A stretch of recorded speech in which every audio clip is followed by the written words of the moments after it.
You're a grand old flag, you're a high-flying flag, and forever in peace may you reign. You're the emblem of the land I love, the home of the free and the brave. Every heart beats true in the red, white, and blue, when there's never a post or brand. But should all acquaintance be forgot, keep your eye on the grand old flag. This land is your land, this land is my land, from California to the New York Island, from the redwood forest to the ocean waters.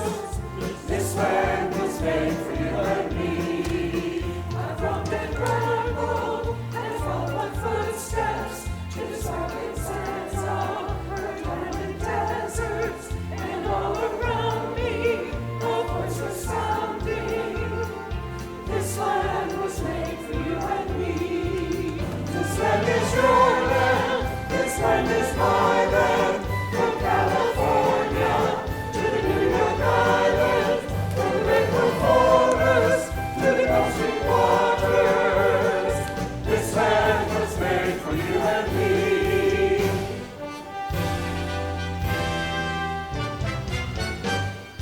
This is my country, land of my birth. This is my country, grandest on earth. I pledge you my allegiance, America the bold, for this is my country, to have and to hold. I pledge you my allegiance, America the bold, for this is my country, to have and to hold, to have and to hold.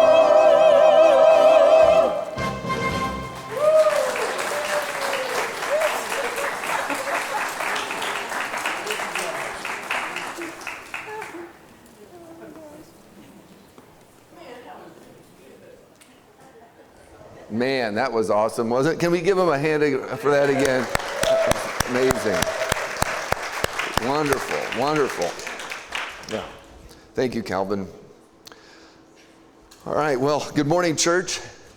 And if you're a guest this morning, I just want to say a very special welcome to you. We're genuinely glad you're here. And if you're a regular attender, welcome back. It's great to have you here too. We're in week 3 of our message series on David. Last week we talked about David, the giant slayer. And today the title of our message is The Power of One Good Friend. It's interesting that in the life of David, there's this kind of in-between phase. When David has won this big victory, he's killed Goliath, and he's on the rise, but he hasn't yet been crowned the king. And in this phase, someone comes into his life that makes a big difference. One friend. One friend can make a big difference in your life. I read a Gallup survey this week that said that for people who have at least one good friend at work, they are 7 times more likely to be engaged at work. They're much more likely to be productive at work, and they're less likely to be injured on the job. One friend can make a difference. I invite you to turn your Bibles or notes to 1 Samuel, and we're going to cover chapters 18 through 23 today. Now, don't worry, I'm not going to read through all of those. I'm going to get you out of here on time. But these chapters cover this in-between story of David's life. God brought these 2 friends together just at the right time for a very good reason. Now, while you're turning there, thinking about friendships reminded me of Bob and Bart. They were 2 cowboys in Wyoming. When these guys were young, they were rascals. And the older they got, the worse they got. I mean, these guys were brawlers and womanizers and drunkards and gamblers. They cheated and swindled so much that they became the richest men in the county. But everybody hated them. But they loved each other. They were best friends.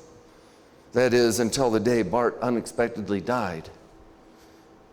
Bob was heartbroken. He says, what am I going to do? My best friend is gone. And everybody hates him, so how am I going to have a good funeral for this guy? So he created a plan. He went down to this one little town in the country, to the one little church, and there was this young preacher there, and this one little church in this one little town. And he said to the preacher, here's the deal. I'm going to write you a check for $100,000. And when you have the funeral for this guy, my best friend Bart, when you preach, you got to make sure that you say that Bart was a saint. Oh boy. The young preacher is thinking, how can I do this? But that $100,000 would really come in handy right now. So he wasn't sure what to do, and he just, in the spare of the moment, he just said, okay, I'll do it. And as soon as he said that, he regretted it. Like, what did I just get myself into? The rumors started to spread throughout the town, and so on the day of the funeral, the church was packed. People were coming to see what was going to happen and wondering how this preacher was going to get out of this mess. So the young preacher stands up, and to everybody's surprise, the pastor begins to go through this litany of all the things that Bart ever did wrong.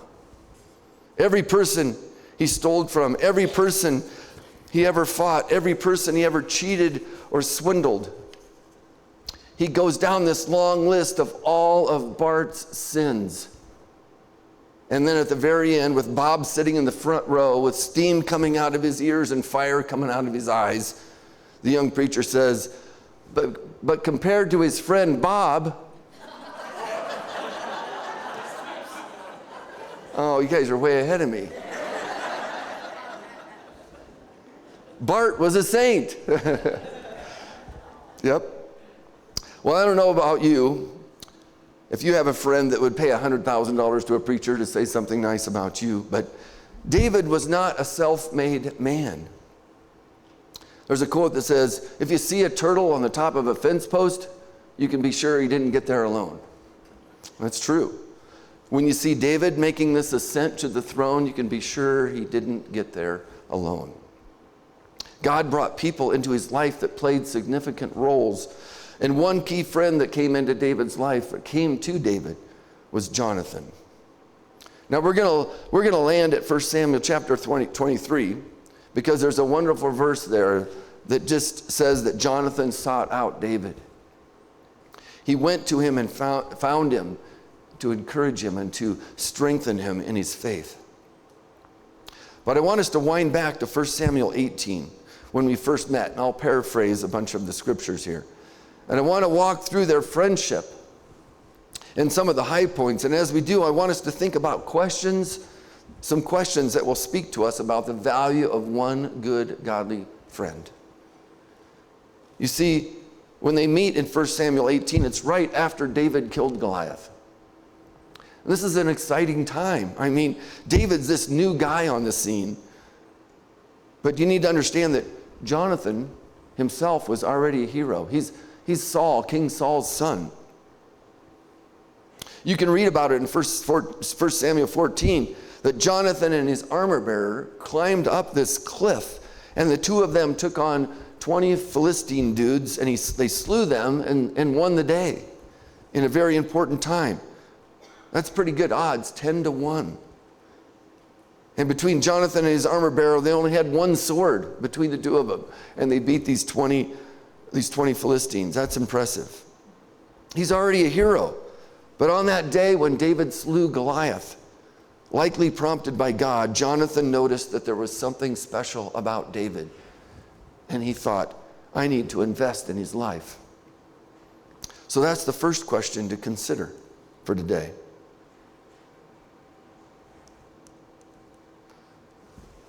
Who invests in you? Who invests in you? Now what happens here, if you look at 1 Samuel 18, you'll see that there's this idea of a covenant. Jonathan takes initiative in making a covenant with David. You may ask, what's a covenant? Well, it's kind of like a contract, but it's deeper than that. In our time, people don't take their contracts very seriously. I mean, athletes break their contracts. Married couples break their vows, right? You have campaign promises that politicians break all the time. I mean, contracts just don't seem to mean that much today. But in those days, a covenant was almost like being blood brothers. That's the closest equivalent that I can think of. In those days, there were no politicians or policemen or courts or lawyers or national boundaries. This was a time where everybody was just kind of on their own, unless you made a covenant with somebody, unless you aligned yourself with somebody. What typically happened was that somebody who had a smaller tribe and a weaker leader would seek out a stronger leader with a stronger tribe for protection. They'd go to them and ask if they could make a treaty with them, a covenant, if you will. So what would happen is that they would swear allegiance to one another to support and protect one another. And typically, it was the weaker one who reached out to the stronger one. But that's not what happens in our story. What happens here is King Saul's son, the one who is first in line to succeed his father on the throne, reaches out to David to invest in him. So what does he invest? In 1 Samuel 18, you'll see that Jonathan invests two things. The first thing, Jonathan invests his clothes. Well, that sounds kind of weird, doesn't it? Verse 4, it says this in chapter 18. Jonathan took off the robe he was wearing and gave it to David along with his tunic.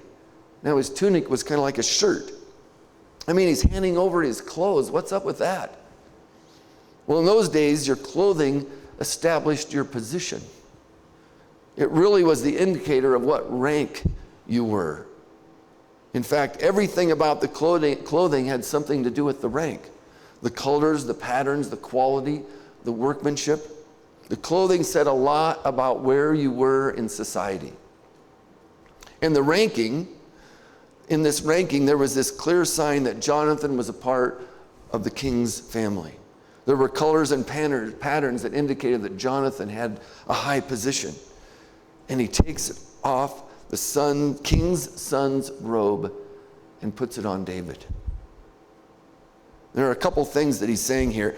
There's this kind of transfer of wealth because he was giving David something that had real value. And secondly, he is also giving him this sense of identity. He's connecting him to Jonathan's family, to the king's family. But there's a second thing Jonathan invests in David. It also says he gives him weapons. Jonathan gave David his robe and his tunic, and then in verse 4, he said this, even his sword, his bow, and his belt.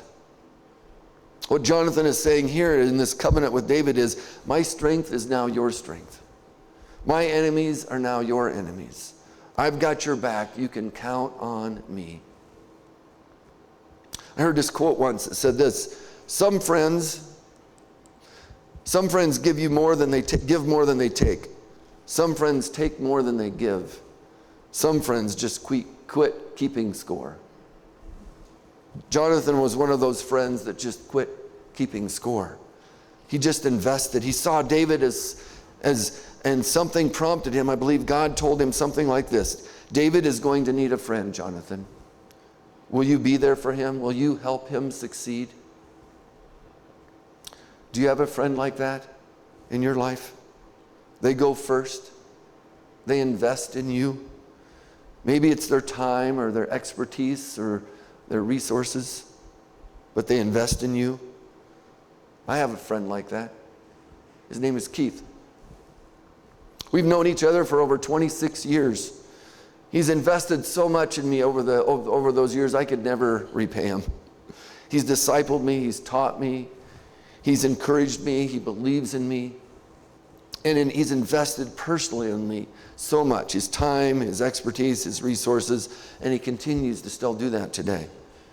And that's precisely what Jonathan did for David. He went first. He didn't wait to see what David could do for him. He said, this guy's going to need a friend, and I'm committing myself to be there for him. Do you have someone like that in your life? And allow me to flip that around. Do you see someone in your life that you could be that kind of friend to them? Are your eyes open to see who God is bringing across your path? Perhaps it's a younger leader that you could mentor or encourage. Perhaps it's a younger Christian that you could invest in. And what about the people that don't yet know Jesus? You can always take the step to invest in them, to encourage them, to point them to Jesus. There's something else that happens because it's not just investing someone. The second question to ponder is this: who believes in you? Who believes in you? I think this is a deeper level, because when you go into chapter 19, you'll find that Saul gets incredibly jealous of David. Now understand that Saul keeps putting David in difficult situations, and David keeps succeeding. The crowds are singing David's praises, and it's burning up Saul, and he just can't handle it. His jealousy turns to hatred, and his hatred becomes rage. And he tries on more than one occasion to kill David. Who is it that speaks up for David? Who stands up for him when he's being accused of treason? Time and time again, it was Jonathan. You see in 1 Samuel 19, verse 4, it says this: Jonathan spoke well of David to Saul his father, and said to him, let not the king do wrong to his servant David. He has not wronged you, and what he has done has benefited you greatly. On this occasion, Saul listens to his son and backs off, and he lets David back into the palace. And so it seems everything is great. But then the jealousy and anger well up again. And there's this spiritual warfare going on inside of Saul's heart. And once again, he gets angry and wants to take David's life. Jonathan just can't believe it. It just keeps happening over and over. When you get to chapter 20, you find out once again, Saul is so enraged that he wants to kill David. David gets wind of it and he escapes. And he's out in the field and he just says, I just got to get out of here. And Jonathan doesn't want him to leave. In 1 Samuel chapter 20, verse 30, it says, Saul's anger flared up at Jonathan. And he said to him, you son of a perverse and rebellious woman, don't I know that you have sided with the son of Jesse, that's David, to your own shame and to the shame of the mother who bore you? You think, man, he just got the hammer dropped on him. Jonathan's going to be quiet now, right? I mean, no more standing up for this upstart David. Why take the risk? Why would you stand up to your father, the king? But listen to what Jonathan says. Why should he be put to death? What has he done? Jonathan asked his father. But Saul hurled his spear at him to kill Jonathan, his own son. Then Jonathan knew that his father intended to kill David. He was serious this time. Do you have a friend like that? Someone who will stand up for you even if it's against his or her own family, even if it means the risk of their own life? Wow, that's a true friend. Who believes in you that much? I coached an under 14 girls volleyball team many years ago, and we had a really good team. And we were at the end of the season, and we were in the most important tournament of the year, one that would qualify us for nationals. And I thought we had a chance of winning this tournament. But we started off very poorly, and I got frustrated. My assistant coach, Randy, he could tell I was upset, so he pulled me aside, and he told me just to get away for a while and think about what we needed to do to get back on track. He believed in me that I could figure out a solution. So I did what he suggested, and it worked. I came back with a winning game plan, and our team ended up getting second out of over 60 teams in the state. Couldn't quite get that third game, but it was really close. We played very well after that. But who speaks up for you? Who believes in you? And here's the third question to consider as we end up in 1 Samuel 23. It's this: who encourages your faith? Who encourages your faith? Now things get so bad that David has to run for the hills. He runs to Horesh and hides. Saul is so enraged that he rounds up a posse to go after him, to kill him. Jonathan sneaks out of the camp, risking his own life to find David and warn him. It's probably the last time that Jonathan and David ever spoke to each other face to face. In this time of desperation, when all the odds are stacked against him and it looks like David is about done, there's this one guy who steps up, one guy who leaves the camp, risks his life, goes to find him. And when he meets him in his darkest hour, what do you suppose they talked about? Maybe the World Cup games? How about the good old times? In this desperate time, what did Jonathan bring to the table for his beloved friend David? This is what it says in 1 Samuel 23:16. And Saul's son Jonathan went to David at Horesh and helped him find strength in God to stay strong in the faith. As you read through this passage, you'll find that Jonathan reminds David that God promised David that he would be king someday. And Jonathan believed.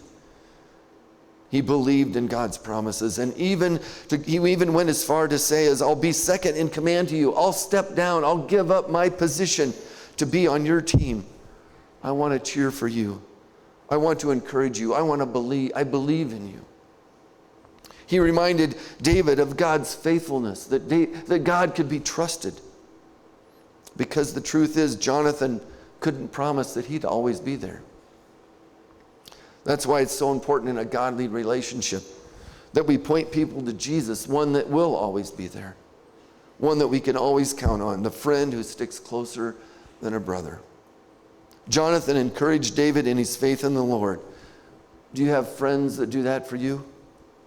Do you have friends that say, don't give up, hang in there, you can make it? In verses 17 and 18, it says this: don't be afraid, he said. This is Jonathan speaking. My father Saul will not lay a hand on you. You will be king over Israel, and I will be second to you. Even my father Saul knows this. The two of them made a covenant before the Lord. Then Jonathan went home, but David remained at Horesh. This reminds me of my attorney during my divorce. His name was Ken. I was ready to fight my soon ex-wife. I was really upset. I was going to go for the throat, if you will, on how we were going to divide things up and who was going to get the kids and all that kind of stuff. And Ken just said, can I give you some advice? If you go down this road, you'll end up a bitter, angry, lonely man. You have your whole life ahead of you. Don't let one person ruin the rest of your life. You see, Ken was a Christian man, and he gave me godly advice that encouraged me in my faith, and I'm so glad I took his advice, as I'm not a bitter, old, lonely man today. Thank you, Ken. And Jonathan said that day to David, look, I know it looks bad, but there's hope because there's a God who loves you. Now, I have a sense that someone here today walked into this room thinking, I'm not sure I can go on. I'm ready to give up. Please hear this. You are in a place where there are people like Jonathan. This is a room full of Jonathans who want to say to you, God has a plan and a purpose for your life. Don't give up. Let God show himself strong in your life. Let God write a new chapter. But you can't do this alone. You need friends. Maybe you think you don't need a friend like Jonathan because your life's going well. Did you ever think that maybe somebody out there needs you? One of the best ways to meet a friend here is in a small group Bible study. The best decision you can make today is to commit to joining a small group. And guys, one of these is coming for you real soon.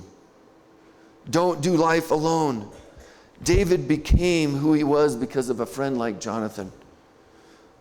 And I got to thinking about this. I wonder if David would have committed the sin with Bathsheba if Jonathan had still been alive. I can't be sure, but I don't believe he would have. Because I believe they would have met together and that they would have made each other better husbands and fathers and friends and leaders and men. Ladies, this next comment is for you as well, but men, if you're not in a strong relationship, and a strong, accountable relationship with another man who loves Jesus, you're an accident waiting to happen. It can happen to David. It can happen to you. Have you found a friend that sticks closer than a brother? His name is Jesus. There's no greater friend that you could ever imagine. But we can't be Jesus, but we can all be better friends. In the power of Jesus, we can invest and believe and encourage one another. Let's pray. Father, don't let anyone leave this room without a friend, without being lonely, God. Your love is expressed to us through the body of believers here in this church called Eagle Bend. May we all seek to be the kind of friend we'd like to have. In the power of your Spirit. In Jesus' name I pray. Amen.